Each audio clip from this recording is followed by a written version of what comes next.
Hey guys, um, today I'm talking to Jay Gambit of Crowhurst and also Executioner's Mask. Um, this is going to be a good one.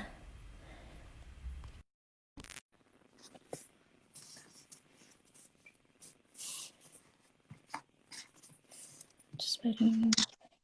Hey, Hello, how you I doing? wasn't expecting you to have long hair. Oh yeah, it's been a while since I had any sort of profile, like promo picture done. Yeah, Yeah, the all quarantine. all the like most recent pictures of you are short haired. Yeah, it's been a long time. Is this the COVID locks or uh, I mean, sort of. I haven't cut my hair since before Roadburn last year. I'd like to blame COVID. I'm just lazy. long hair rules anyway? Thanks. I'm entering the years of male pattern baldness, so I gotta ride out the long hair as long as possible before I cut it Yeah, short. The rest of the people 100%. do. Before you hit Nick Cave. Yeah, exactly. I mean, I'm okay with it. I've come to terms with the fact that before cutting my hair short, I'm gonna get to that Max Maven period where I Yeah, just get that huge widow's peak, and then I'll just cut it off. yeah. Just do the short shave. Oh, that'll Yeah. be. We'll get someone better to do it. You're like, do the short shave, like I'm No, gonna no. do I it. mean, not you personally. I'm just thinking about cutting my own hair. I'm like, No, I reckon the short shave looks better than the bald. sometimes Yeah, I because know you people. don't know what your head looks like bald until you do it. And what if you've Yeah, got a funky, what if you've got a funky head, like when it goes bald? Because I know, like, somewhere in my head, like, I think, like, here, I've got, like, some kind of little lump from dyeing my hair, like, forever. So I'm that'll like, do it. imagine if I went bald, I'd probably look like one of those ladies from the movie Witches when they take their wigs off. I mean, but there are some people who like look tough as nails when Oh, they've shit, got. yeah. Yeah, Yeah, yeah. like I hope that I bowled into a really tough guy. I've Yeah, never yeah, been tough in my whole life, but it would yeah, be awesome if the world threw me a curveball and I'm like, oh shit, I'm bald, and finally I just come to terms with it one day. And I yeah, fucking shave my head like Natural Born Killer style. I look yeah, up in yeah, the mirror, and yeah. all of a sudden I'm like the brawny man. I'm just Badass. tough as Yeah. shit. I'm like, where the fuck did this come from? Start a second life as a bouncer. It'd be wonderful. Yeah, you just come out all like next road burn that you play, you'd be like, ugh. Look just incredibly tough. You'll Come just out want to with a come death out and metal do the whole record. like, like just be put on all the masculinity that you possibly can. That would be when I come out with like my Orville Peck style record. Just come out with the softest, most emotional shit, but I'll come out looking like I'm like should ride up on a bike challenging the Undertaker. So you're an Orville Peck fan? I like good pop music, Yeah, yeah. and I I think I loved Pony. I went and saw him play live when he was in Oz. I And it mean was I epic. wish I had a chance.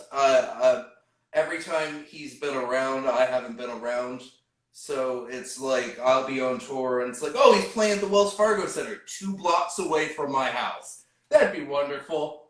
Like I bet someone's gonna hit me up and be like, hey, can we? I'll park at your place if we could both get an Uber out there. Yeah, Like, yeah, nope, I'll be on tour. yeah. So, but I I love mean, the it. record's great.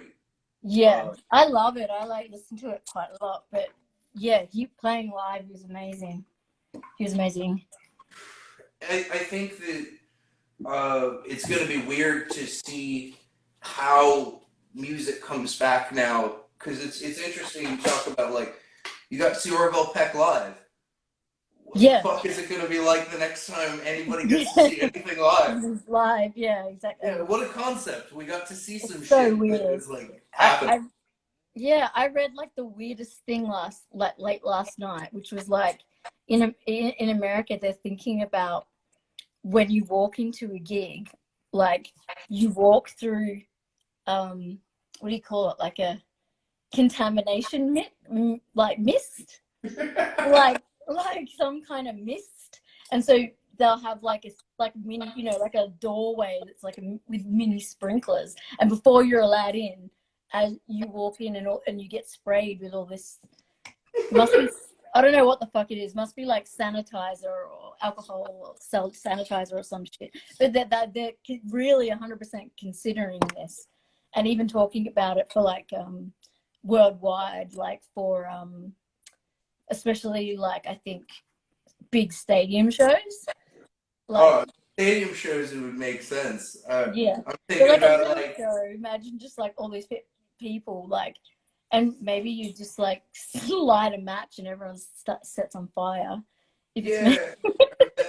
yeah, there's the whole issue of that. There's just the issue of the fact that, man, most gigs I know, I'll be lucky if there's some dude who's there at the front taking tickets and taking money the whole night. Yeah, Like, yeah. you think they're gonna have a station to Yeah. fucking sanitize? They can't even clean the bathrooms in most Yeah, of these fucking places. exactly.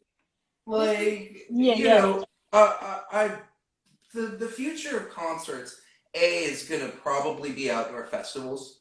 They're gonna be the first thing to come back because outdoor transmissions are real low. We've seen from the protests that masks work, outdoor shit works, enforcement works. Yeah. If we can enforce motherfuckers not like having trips that ruin other people's trips at MGMT shows in Southern California, we can make sure people wear masks. Like, Yeah. I it's reckon they either, just need to make it like no mask, no entry. well, I mean, like even Or though, like give them a mask at the show, like before you can go in or something. well, I mean, it's got to come down to there have to be people who are security who are there to be like, Yeah. you're not wearing a mask. You took your mask off. I know you're drunk. Yeah. Put your fucking mask on. Yeah, yeah. And people have to be ultimately not afraid to be the bad guy and go, I'm sorry, this is the fourth time I've seen you without your mask. You got to get the fuck out of here. Like, yeah. like Exactly. I don't care if you got to, smoke weed, do whatever you got to do. But like the minute we see you with your mask off and you're not smoking weed at the establishment, get the fuck out. Like, we understand the Cypress Hill show will allow you to smoke a blunt. After that, mask up, buddy, or you're the fucking gone. Yeah, 100%. It's like we just found out 2 days ago or something that like we lifted some restrictions and like everyone fucked it up. Like, and now we're back on restriction again after 2 weeks. Like it was only like restaurants, cafes, and bars, but the bars had to sell food with the booze, and so no gigs or anything yet. But like basically, people have been like, having huge like It's mostly families and people who want to go to work or have no sick days or whatever, who are going to work and stuff, and like going and hanging out with families and then visiting other families, and like knowing they've got it and like being like, oh yeah, it's cool, and then fucking spreading it. And we had like people who went to the protests and then went to work. So like H&M has been closed down because 2 people who worked there were at the protests and they got COVID. So like it's just like, and then like the health minister came on like 2 days ago and was like like mega bombed and was just like, we are now like going backwards with the restrictions. So now we're putting them back in place for like almost a month. Yeah. So it's like, fuckers, like, because that means that like probably a lot of our like gig stuff, even though it's going to be like limited, like to 20 people and like stuff, social distance and who knows how to work. But like that stuff was supposed to start like this weekend. So I don't know if it's going to get deferred or not yet. But like you said, they can't clean toilets. Like, one of the best venues here that's like so much fun to go to, it's like party place, is like you feel like you walk into the toilet and you've caught an STD. Like, and it's like I'm really interested to see who's going to be policing this shit to make sure that these people are actually doing it. Well, I mean, I don't think, as much as I hate to say it, like I don't think the era of punk clubs and basements is Yeah, going to be a thing for a long time. I yeah, think. I mean, look, I've been doing the underground circuit for a while, and I've seen attendance go down at yeah, shows because people work fucking 60 hours a week. They don't yeah, have time. You got time to check out the five bands that your friends have already screened for you, and go, yeah, no, no, no, this one doesn't fucking suck. They don't sound like a local band. And like you all show up at that show hopefully once. But I mean, fuck, I played with Devil Master like 3 shows before they got signed. Nobody was there because who the fuck knows? Nobody has time to go screen out some shit. So yeah, it's yeah, the attendance was already dying at these places. It seems like a natural progression to have bands working and building content from home. mm, Figuring out ways to work with other artists within their community, because we're now in a global community. Like your local scene uh, should be global, because if yeah, you live in Boca Raton, Florida, you should have the same ability to work collaboratively as someone who has the privilege to live in Bushwick and pay, or San Francisco, and pay $1,500 a month for rent. yeah, Um, I think it's now that we've got cameras and broadband connections, mm-hmm. and we can do cool shit. I mean, look at it's funny. I was talking to somebody who had mentioned the fact that, like, well, since we don't have gigs, what else are you gonna do at midnight on a Tuesday? Yeah, Like, you're gonna go and you're gonna watch a live stream of your favorite band or artist do a painting or play video games or have this conversation. yeah, yeah, You can't go to a gig anymore. You yeah, know, you gotta just order in your fucking cocktails and put on a record and hope, be your own DJ. yeah, Uh, yeah, so I think on a larger scale, yeah, having big outdoor concerts where the artists go through multiple areas where they get cleaned, and having greater security at these things. But I think further than that, we've got to kind of figure out how to open up some of these mid-range venues for yeah, live streams, for like we can't let local venues die. yeah, exactly, yeah, But like, why not take some of these venues that, like, I don't know, they were already so goddamn gate kept, and mm, many of them were losing, like, they were gate kept, and by the way, they weren't gate kept mostly to white people. It yeah, was like, you look at a lot of these spots, and it isn't, there isn't a lot of people of color in a lot of these yeah, spaces. So now that, we can't have these shows, fuck it, why not make a community center? Why not make it so, somebody could, on a Tuesday night where there wouldn't be a shitload of attendance anyway, have somebody up on stage giving, like, what would have, when I was a kid, been a learning annex style.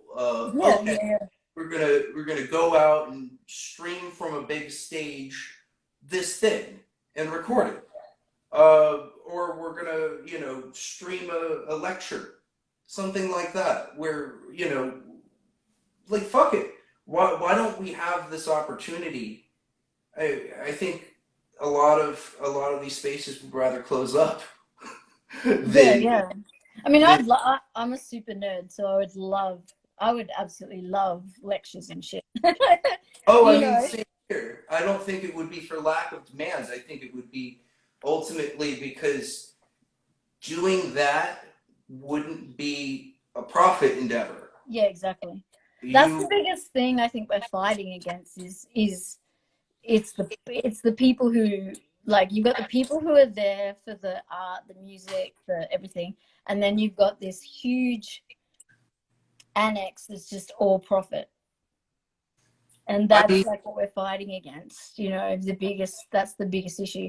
Like I was saying the other day, speaking to someone else, that we've had quite a few shows here that this artist who I'm going to be speaking to in a couple of weeks probably on here, and she does a lot of underground shows in these mid-range kind of venues, and they do like a sliding scale, so it's like, you know, $2 to $5, whatever you can afford. well, I mean, I think that those spaces were wonderful, but now that we're entering an age where, I mean, I hate to say it, but 95% of the basement venues that I've played were unsafe as fuck. Yeah. Yeah. Like, Yeah. I'm sorry, yeah, it's super cool to have played a packed basement with street sex where you can't see your hand in front of your face, and we're, be playing a packed basement in Portland where there's 4 amps on top of each other and it could blow at any moment and it's loud as shit. Yeah, but the minute they blow, fuck all trying to get out of there. There's one Yeah. Yeah. exit and a rickety set of steps that, ooh, watch the third one. Third one from the top to the bottom. I don't know, ask Craig. Where's Craig? I don't know which Craig. I don't know. And that ultimately leads to, like, it needs to end. It Yeah. Yeah. needs now we've got the internet, and I think sliding scale could be good, and it is good. We've seen it with Bandcamp, but we need Yeah. to. Yeah. It needs to continue, and we need to figure out, as hard as this is to say, we need to figure out a way to actually, in a tax sense, fund art so that these venues don't just close. Yeah. We've seen what happens when venues close. We've seen what happens when skate parks close. We see what happens when community centers close. Then that's when you have fucking crime. That's when you have drugs. That's when you have kids fucking snorting Oxycontin. Because Yeah. what Yeah. else are they gonna do? Yeah. You Exactly. you're like, oh well, I don't have a car, and the closest place for me to do anything creative is fucking 4 hours away. Well, I guess I'm just gonna fucking cook math, like, because it's profit and it's something to do, Yeah. and Yeah. like it's culturally considered cool because you've got shows and music and culture that glorifies that lifestyle. Yeah. Like, it's easy money. It's sure easier than fucking working at 12 Yeah. or sub that hour, or, dollar an hour job. Yeah. Like, Yeah. Yeah. you Yeah. know, Especially because you guys is like your wages are so bad. it sucks. Like. So you gotta have something to do that, Mm. like, nobody makes money. I think that if you are making money at music, you're in the 0.00001%. And every time I've ever theoretically made money in music, it Mhm. was always my dumbass going, great, now I have the resources to spend money on an even bigger thing. Yeah. Now I Exactly. Yeah. have Yeah. now I have the opportunity to lose even more money. Yeah. And that, I guess, like, you had Justin Pearson on. Yeah. I grew up as a disciple of 31G Records. I did graphic design for 31G for 6, 7 years. I did all the posters for Retox for a long time. Oh wow. Uh, yeah, that was like before music. I did some writing for Maximum Rock and Roll. I did a lot of other things. I photographed Whitechapel when we both played at a hookah hut together. Yeah. Like, it was very much like the MySpace kid with the big camera, photographing Yeah. all the Yeah. bands. It had a clothing company. Very cliche. Yeah. Um, Yeah. but like, you had a community back then that kind of fostered a lot of, uh, uh, oh, it'd be cool. Let's do something new. And I think now, not so much. Um, So maybe this whole coronavirus thing is gonna push bands to doing cool shit again, making videos that they can sell, on Vimeo or whatever. Um, Someone said in the Yeah, comments that. someone's lolling at the Whitechapel. Yeah. Oh no, that was very very old. Oh, I had a band a long time ago that played with Whitechapel, and it Yeah. was not a good band. But I'll just leave it at that. But Yeah, it's in the past now. yes, exactly. Everybody's got their mistakes. I've made quite a few. Yeah, Um, who hasn't but done? yeah. But yeah, I mean, you've been working on a ton of stuff. It's my whole life is. I was very fortunate that before the coronavirus hit, I had burnt myself out essentially. I Yeah, just yeah. over the course of the previous year, I had done the album three with Kurt Ballou. I recorded the record in France with the Gavin Bryars, and then we'd also made a death metal record called Harsh Metal. Ooh, The I don't Yeah, think I've heard this. it hasn't come out because Oh, I got hang I got into a on. very big fight with Prophecy, Right, because we have differing opinions on how music should be promoted, and right. I think it should. They think we should release it, and then people will buy it, and Oh, yeah, I yeah, think yeah. that's very idealistic, but unfortunately, PR is necessary. Yeah, So, like we we had some issues, yeah. which ultimately culminated in uh, the us wanting to get released, and then us sending in our last album that we were due, and Martin very politely going, "We like the record.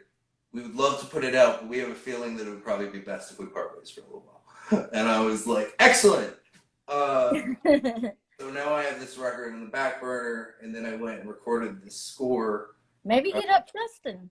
What's up? Maybe hit up Justin. Uh, He's I that kind of.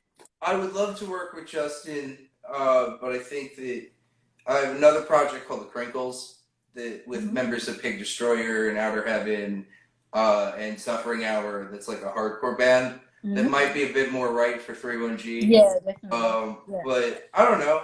I think I think Justin. It would be an honor to be sending something to Justin, but I think he's very busy right now with a lot of other projects.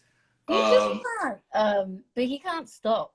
This is the thing with Justin, is that he's like, bring it on, bring it on, bring it on, bring it on. Like he's one of those people that like takes on lots of projects, but then I don't know how he lives. I don't know when he goes to sleep or like when he eats and stuff, because he's constantly like, I've got like, 5 bands going and blah collabs and He's a powerhouse. I remember many years ago, many years ago, when I was doing design for him and Crowhurst had just started. I had said, and we were releasing a lot of tapes for a lot of labels. I said, hey, do you want to do a Crowhurst thing? And he's like, oh man, I got a lot on my plate. I'd love to. I'd really like it. Shared the links and stuff. I was like, what about a tape? And he's like, nobody buys tapes. And I was like, yeah, JP, they buy tapes. They do. And he's like, I don't really think so. And then a couple of years later, he did that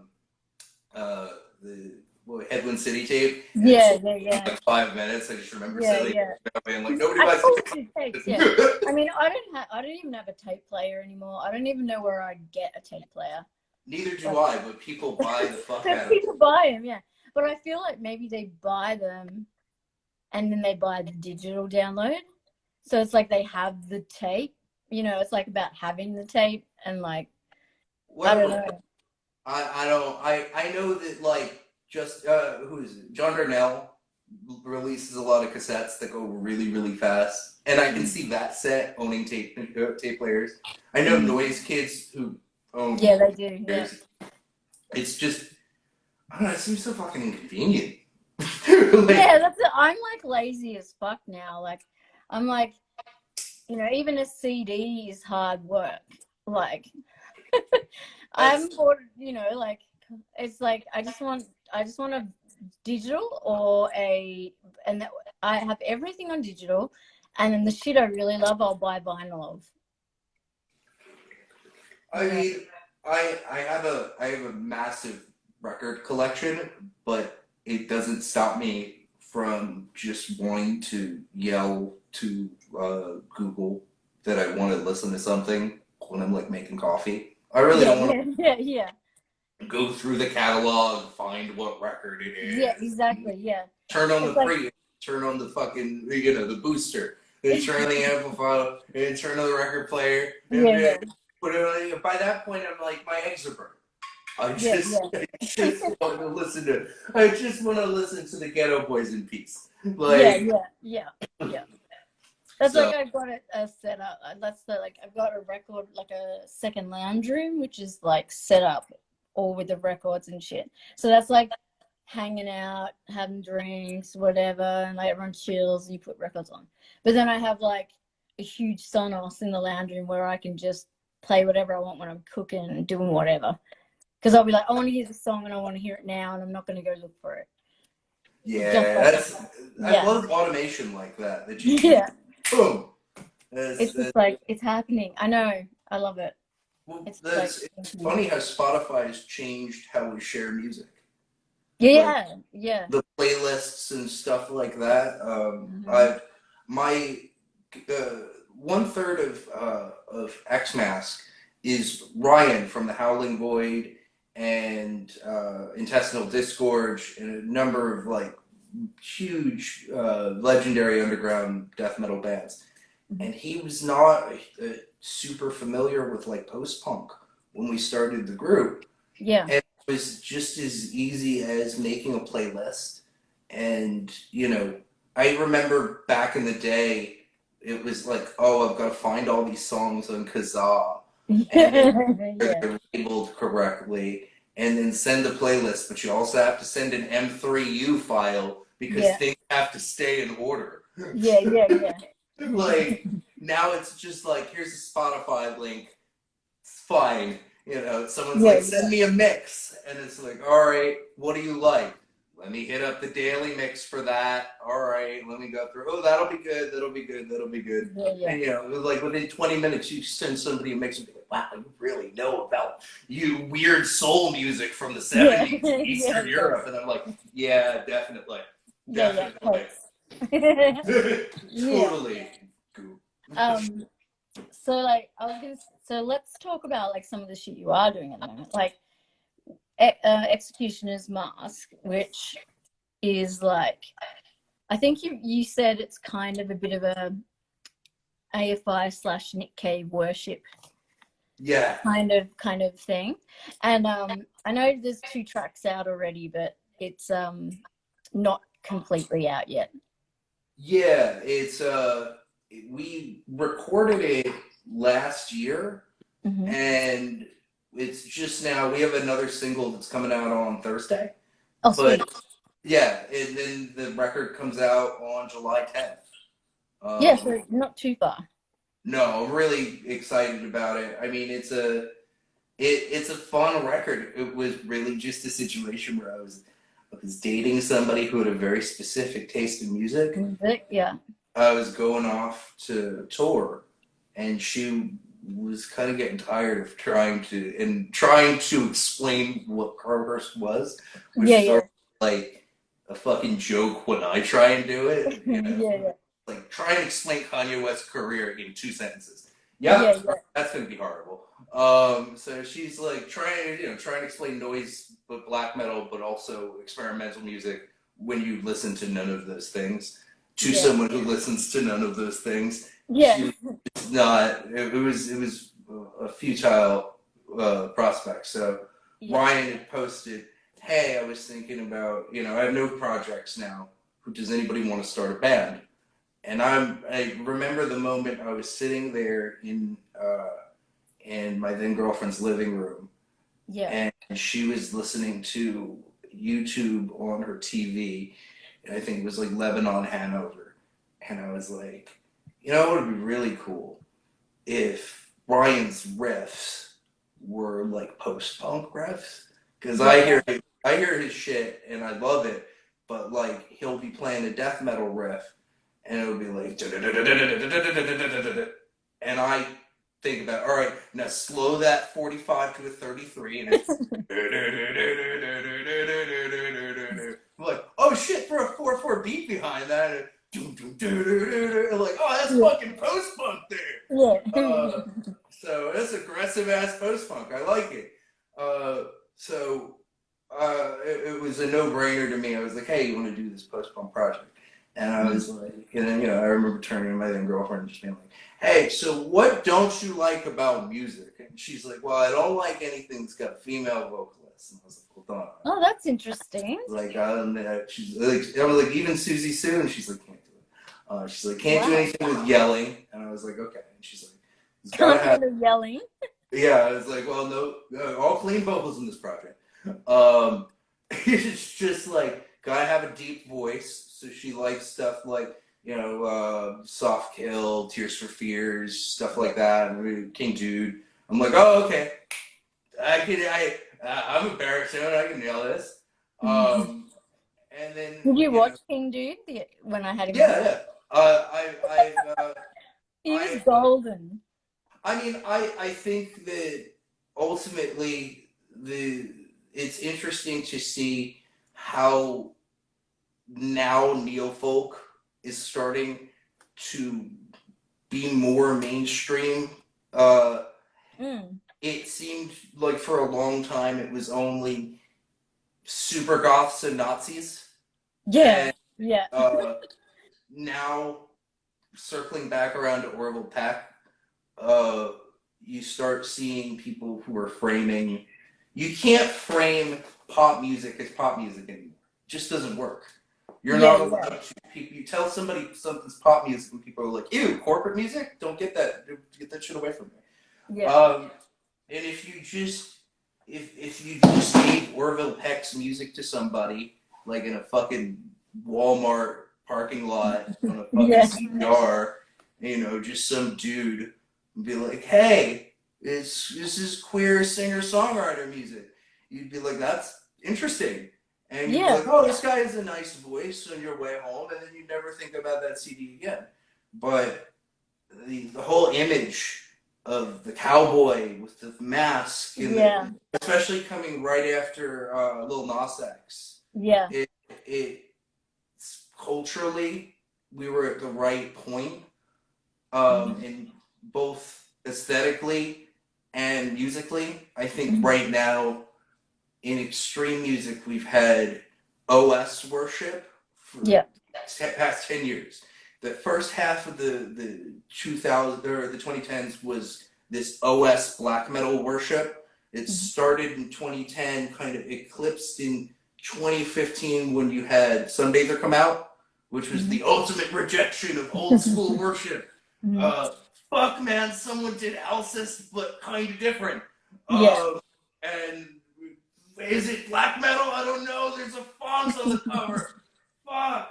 And then, the black metal scene kind of spit that back in everybody's face with that Sacred Sun cover with the dude smiling on his vacation. Yeah, that one. And you started seeing, that was the Fonz jumping the shark, and you started seeing this move towards OSDM worship, where, especially right around the time that the Me Too movement happened, you saw this kind of move of like, man, I love these band. Who is it? Mortician. I love Mortician, and I love Cannibal Corpse, and I love all these bands. I just wish they weren't so goddamn misogynistic. I know. And then Relapse was like, all right, so what if we took all like Obituary and all these other bands, but we gave them themes that weren't misogynistic? But it's this same classic Coca-Cola flavor, just a less offensive packaging. And everybody went, cool. What? I love Obituary. Yeah, I'll take Gate Creeper Records all day. Fucking, like high quality riffs that I can mosh to, but I can also wear camo shorts too. I mean, and that's cool, but you can only do OS worship for a long time. Like, and Yeah. again, that's not a knock on those bands. It's just like you reach a point where you're telling the same story, Mm-hmm. and at, after a while, people are like, "All right, I know those riffs. I know. I mean, that's why every genre dies, because you kind of go like, man, I've heard enough Nirvana clones. Can we please do Yeah. something different?" And Rob Zombie's like, "All right, guys, tag me in." Yeah.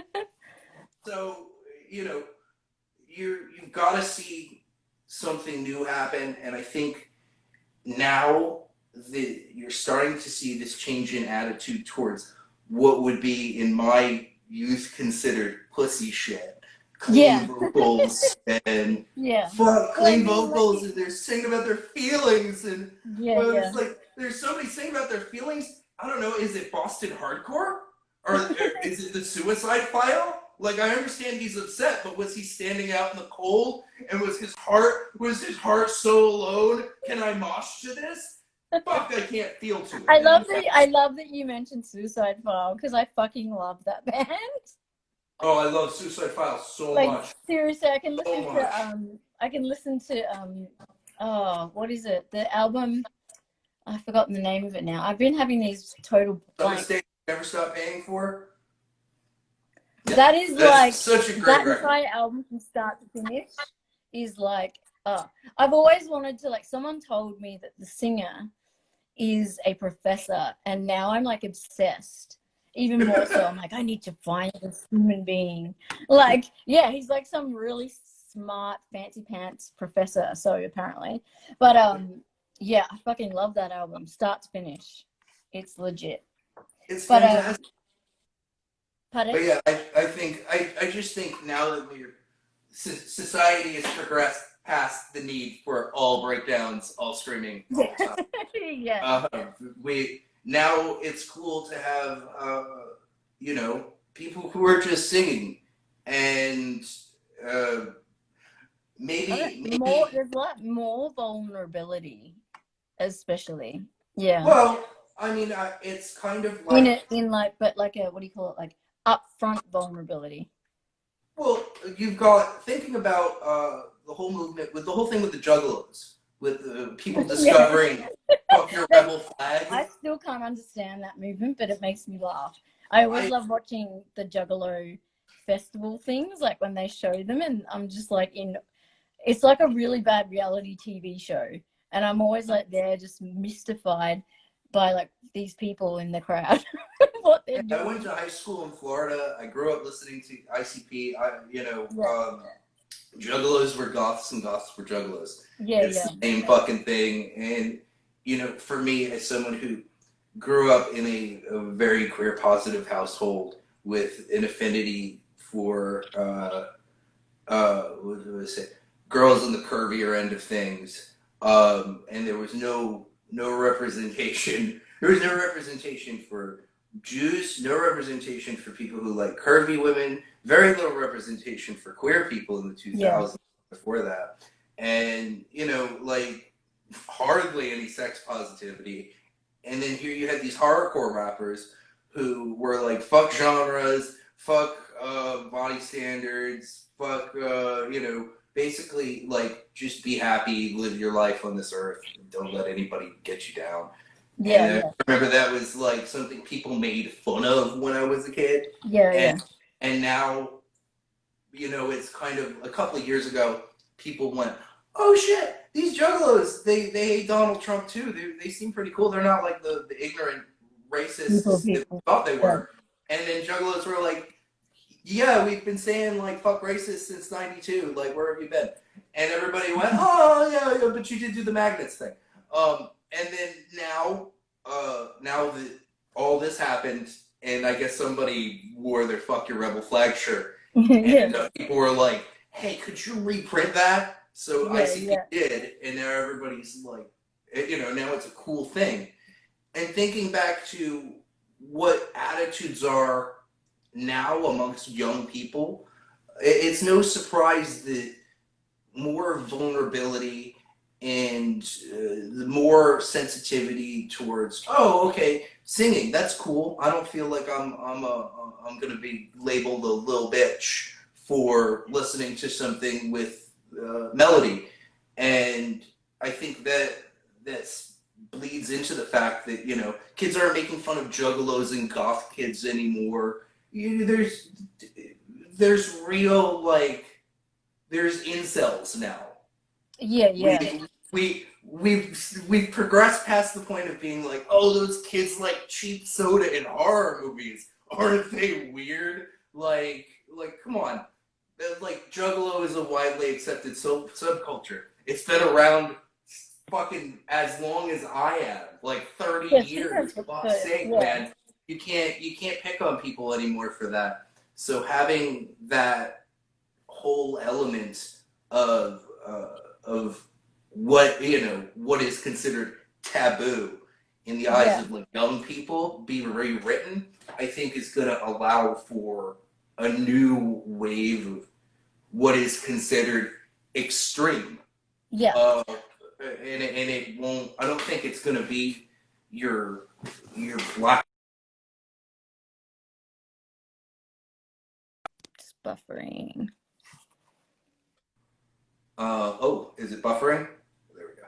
It starts with acts like Yeah, yeah. and Lingua Ignota and Arca Oh my and God. Earth Eater. I love her so much. I literally just got a t-shirt and hoodie of hers the other day. And it's really funny. I had a new potential housemate come over, and I opened the front door, and guess what? We were both wearing her hoodie. And I went, "You're in." Wait, who? Arca or Kristen? Kristen, yeah. Oh, excellent. Yeah. I think the general acceptance of the style of music that she makes being It's unanimous. phenomenal. I Well, felt the first time I played Caligula, I felt physically ill.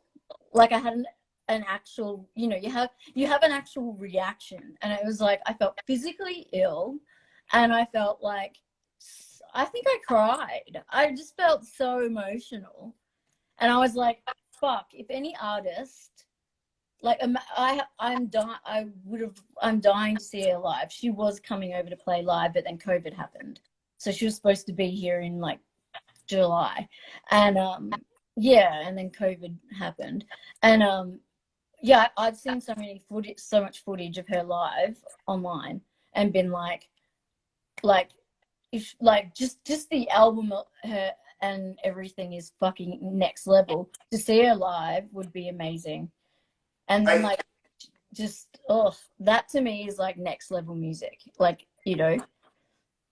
I mean, I think what you're starting to see is like the way you describe that is, I mean, you're describing both Kristen, but also the genre of good noise music, Yeah, good yeah. power electronics, good Mhm. ambient music. It's you what you described could be applied to like Sun singing song for the first Yeah, yeah. time. And And I also, think I was gonna say, like, Pharmacon, you Pharmacon, another great like example. you have such a physical response when you see Pharmacon play as Noise well. music has been kept and relegated to basements and sub venues, not even the same venues that fucking metal acts, shitty metal acts. And when I say shitty metal acts, I mean Shitty. terrible. Oh, I've seen some shitty metal in my And time. they would kill to play. They were most annoying. They would kill to play to that crowd on that stage and all those pianos. There's just fucking coward promoters going, well, I don't know. I don't know how people will react. Could you? I've had a promoter, and they shall stand fucking nameless, but they offered me a higher spot on a festival billing if I held a guitar because they were afraid of what people would think if Oh they God. fucking saw me up there without a guitar. And I thought I could do the whole set with the guitar. I've done guitar noise sets before, but also how low has it gotten Yeah, yeah, where you have you trust your audience so little. yeah, I think that's the thing.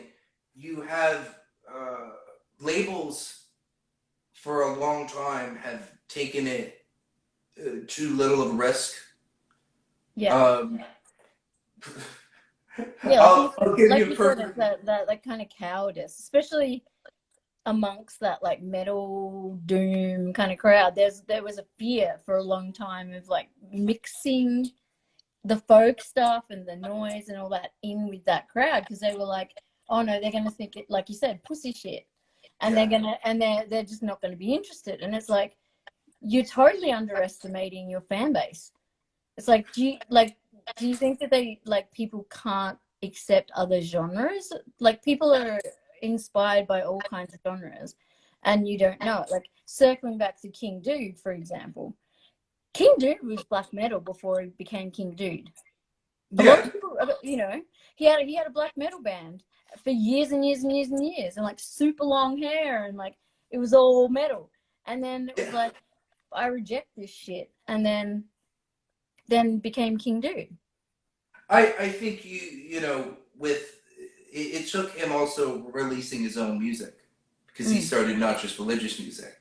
Yeah, Um, you know you've got a real fear, and I think the labels that do sign weird shit tend to come under a lot of fire. mm. For one reason or another, they're it's usually people who don't want you for personal reasons to associate with whatever.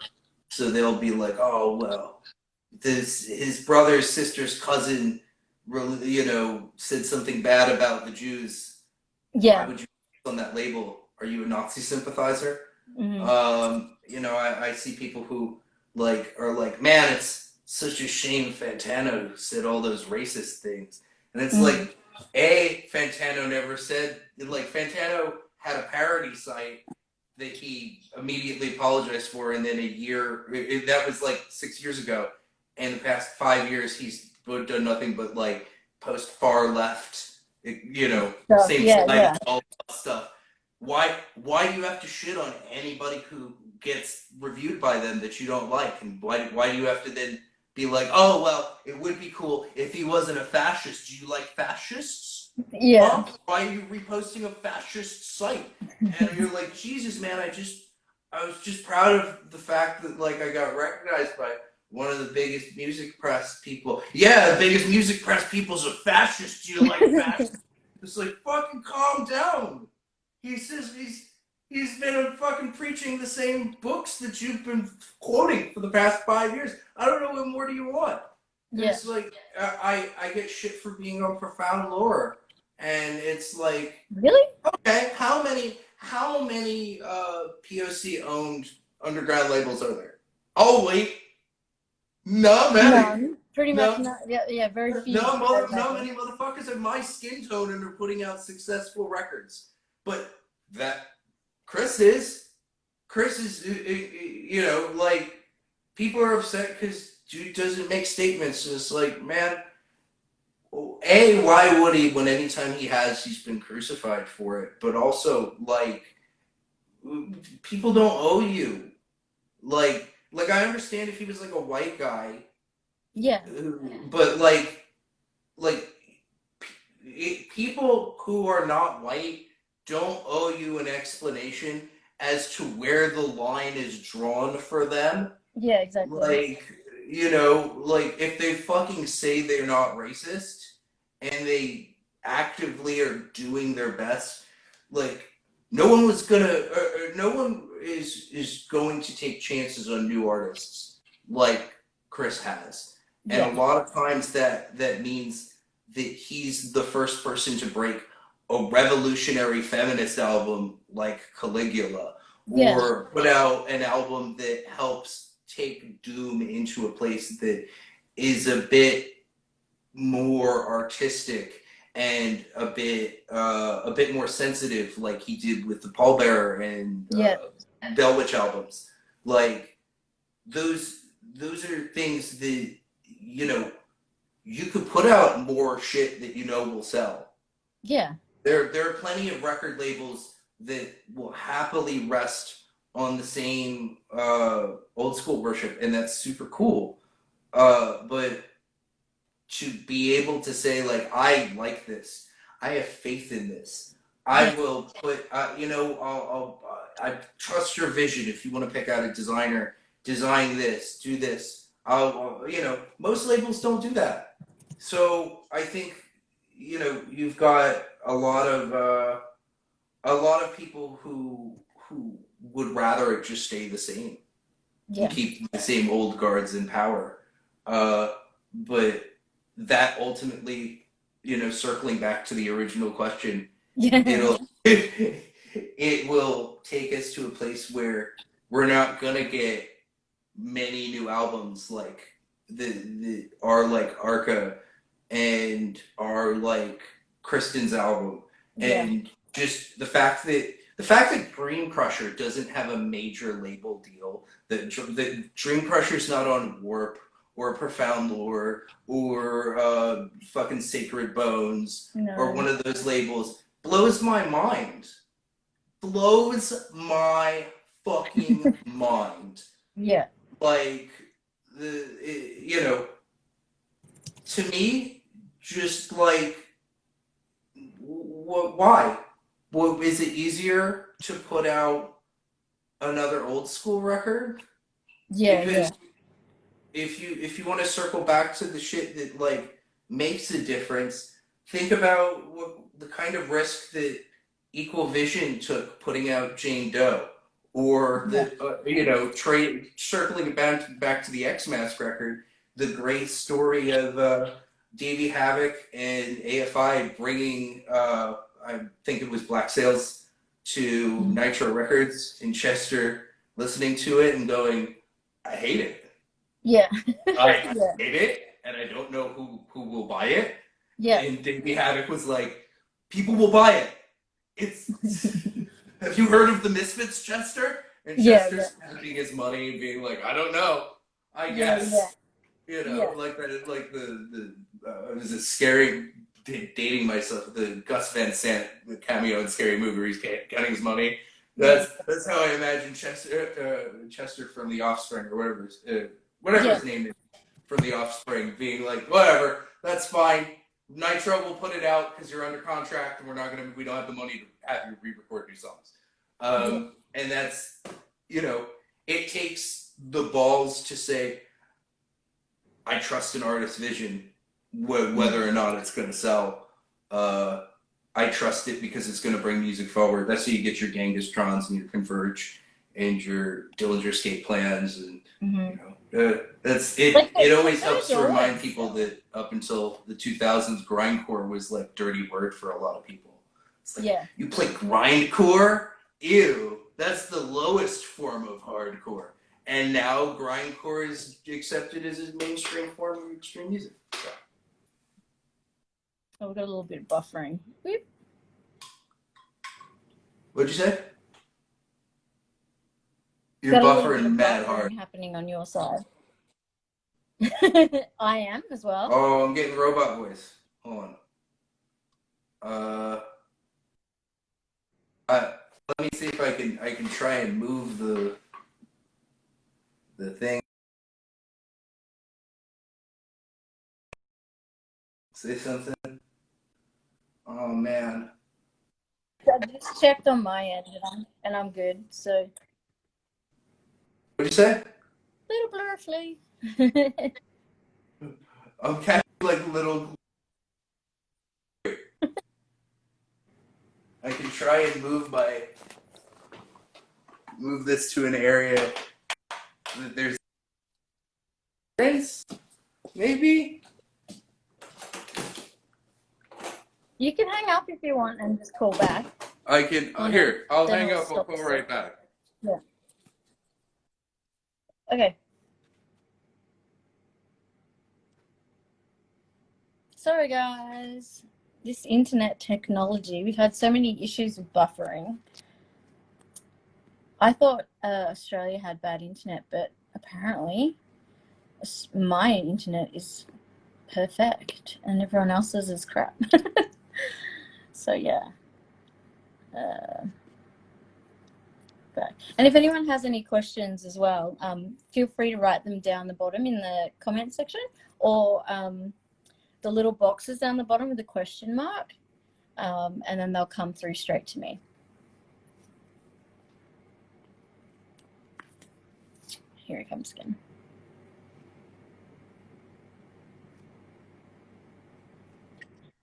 Hello. Yeah. I'm back. It's a bit of a move. I'm gonna try and prop my phone up in a way that works. Yeah. Some sort of meaningful fashion. There we go. Yeah, there we go. Yeah, I was just saying, Australia's supposed to have one of the shittest internets, but this is buffering and shit has happened so many times since I've been like talking to people overseas. So maybe our internet isn't as bad as we thought. I'm glad that I think it was my end anyway. I have it worked when I put it on my phone. Yeah. Sometimes it's the thing. Like every time I speak to someone in Berlin, terrible. Oh, it's well, like I'm so shit. Glad this one works. But yeah, so that was my rant about music. Needing to move forward. Yeah. So with spare anthems, and I love that you said it was kind of this ode to AFI. Nick Cave. It's buffering again. Nick Cave is like, I mean, Nick Cave is like, you know, it's just he should be like a statue in the middle of Australia, because they don't have one. Pardon? I said they don't have one already. In his hometown, you should. Oh my God, you would love to see it in his hometown. It's been approved, but it hasn't been built yet. It's like Nick Cave on a horse with this crazy ass sword, and they're gonna put it in the middle of the town, and the town is like this tiny town in the middle of nowhere. That's amazing. Like, and he was like, originally was like kind of like what, and then like, yeah, and then he was like, cool. It's like a big bronze mythical. I wish I could share it somehow, but I'll send it to you later. It's like a gold statue that they made like a little one of it to sort of show the idea. And it's like the horse is up bucking, and Nick Cave's like riding it semi-naked in like a little loincloth thing. It's pretty funny and pretty far out there. But also like AFI, I gotta say, Sing the Sorrow for me was like, I mean that was like, I love that album. That's like Goth's dream. And then all the noises and the like thing, and even the touring that went with that album, like, was next level. Like, it was so good. And I've seen them play like a shitload of times across all their different albums. And yeah, I think they're amazing. I was going to ask you another question, but we're getting that stupid 1 hour timer thing. So what I might do is I might hang up and we'll do part 2. Sounds good. Alrighty. I shall return. Yeah, because it's got a 60-minute limit. And then no worries. Cool. All right, I'm back in a sec. All right, bye.